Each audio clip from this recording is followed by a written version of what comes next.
қатысушылар есімім Ағабек Серік Оспанов, Жамбыл облысы әкімдігінің табиғи ресурстар және табиғат қорғаныс реттеу басқармасында өткен бүгінгі қоғамдық тыңдаудың тақырыбы Азия газ құбыры жауапкершілігі шектеулі серіктестігінің Жамбыл облысы Тұрар Рысқұлов ауданы аумағында орналасқан номер 4 комплекстік станциясына қалдықтарды басқару бағдарламасы жобасы бойынша қоғамдық тыңдау өтуде. Қоғамдық тыңдаудың тәртібі хаттамашы тағайындауымыз керек, және фамилияларыңыз бар. Ақанова Жанелді ұстамыз, осы жобалаушы мекемеден ешкім қарсылығы жоқ па?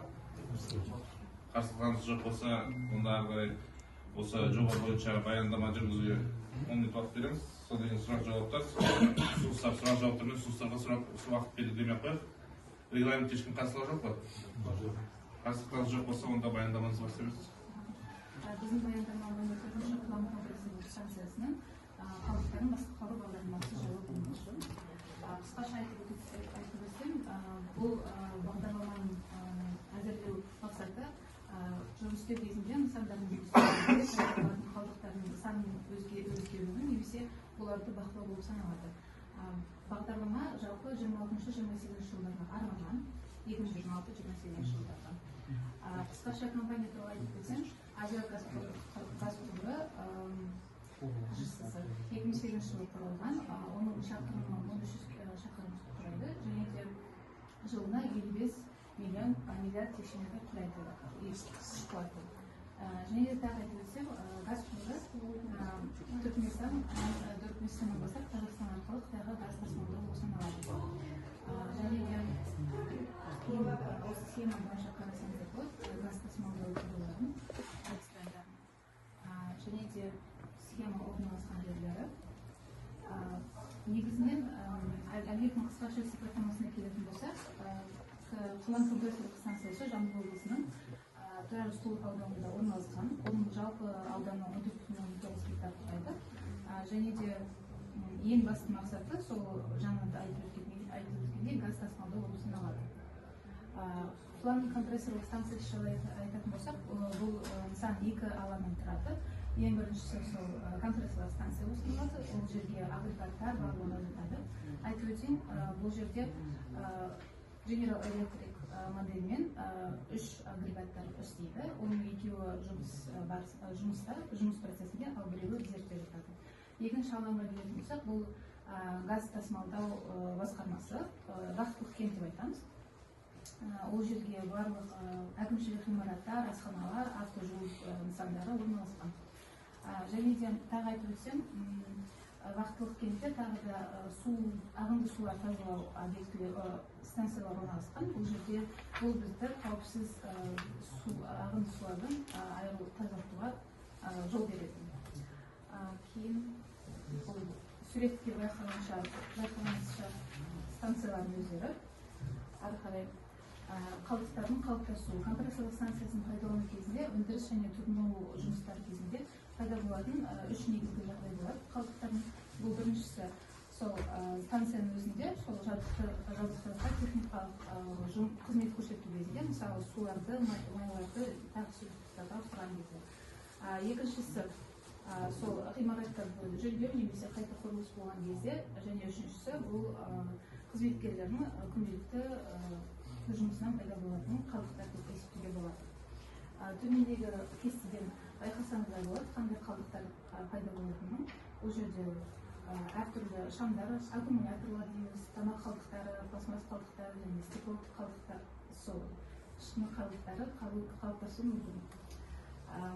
Мына жерде суретті нақты көрсеңіздер болады, қандай мысал етсек, майлардың таралары дейміз, сварочный работа дейміз, сол сваркалық жұмыстардан пайда болатын электродтарға кіргізуге болады, свечаларды және тағы басқалар.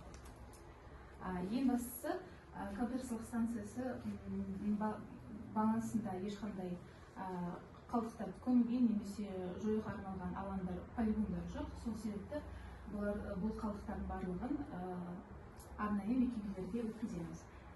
Және де арнайы мекемелерге өткізу үшін арнайы шарт түріне тұрамыз, және де актілермен құжаттар толтырылады. Және одан кейін қалдықтардың орналастыру және оларды бақылау басталады. Ең қысқаша айтып өтсем, сол пайда болған қалдықтарды өзінің қауіптігіне байланысты, түріне байланысты сұрыпталады. арнайы алаңдарда сақталынады. Алаңдар міндетті түрде бетондалған және де жан жақтары барлығы жабылған, және де олар қауіпті және қауіпті емес қалдықтар бөлек жиналынады. Және де сол мамандандырылған лицензияланған мекемелерге өткізіледі. Міндетті түрде санау жүргізіледі. Ары қарай диаграмма бойынша қарасаңыздар, біздің сол бағдарлама 2026-28 жылдарға арналған. Жалпы сол қалдықтардың түрі 40 түрлі қалдықтар қалыптасады. Олардың барлығы осы бір жылға берілген көлем 235 мың тонна болады. Және олардың ішінде қауіптісі 144 тонна, ал қауіпті еместері 91 тонна құрайды. Барлығы есеп барысында пайда болады. Келесіде нақты көре аласыздар, қандай алаңдарда сақталынатынын біздің бұл қалдықтардың. Мысалы ретінде флуоресценттік лампаларға арналған, шамдарға арналған. Олар сол қауіпті қалдықтарға арналған арнайы модульді контейнерлер және де лақтылық кенттің өзінде күнделікті сол коммуналдық аралас қалдықтарға арналған орны бар. Және де сол компрессорлық станцияның өзінде алаңдар бар. Барлығы сол заңнамаға байланысты және де барлығы жүргізіледі. Сонымен айта кетсек, қалдықтар компрессорлық станцияларда вахталық кенттерде 3 немесе 6 айдан асып сақталынбайды. Оларды сол заңнама бойынша өткізіледі. Барлық орындар сол техникалық тексеруден өтеді. Қысқаша айтып өтсем, сол компрессорлық станцияның қалдықтарын ешқайда өздігінде ешқайда жүрмейді, арнайы мекемелерге тапсырылады. Және де айта кетсек, қысқаша айтқанда, қоршаған ортамызға және де маңайдағы жиі жүйелерге ешқандай қатысты зиянды тимейді. Осымен рахмет. Сұрақтарыңыз болса, сұрақ алдында рахмет отжылдеріңіз айтып шықтыңыздар. Баяндама сұрақ бар ма? Баяндамашыға? Сұрақтарыңыз жоқ болса, ұсыныстар да жоқ па? Онда сұрақтар, ұсыныстар жоқ болса, осымен қоғам тыңдауды аяқтайық. Қатысқандарыңызға рахмет, сау болыңыздар.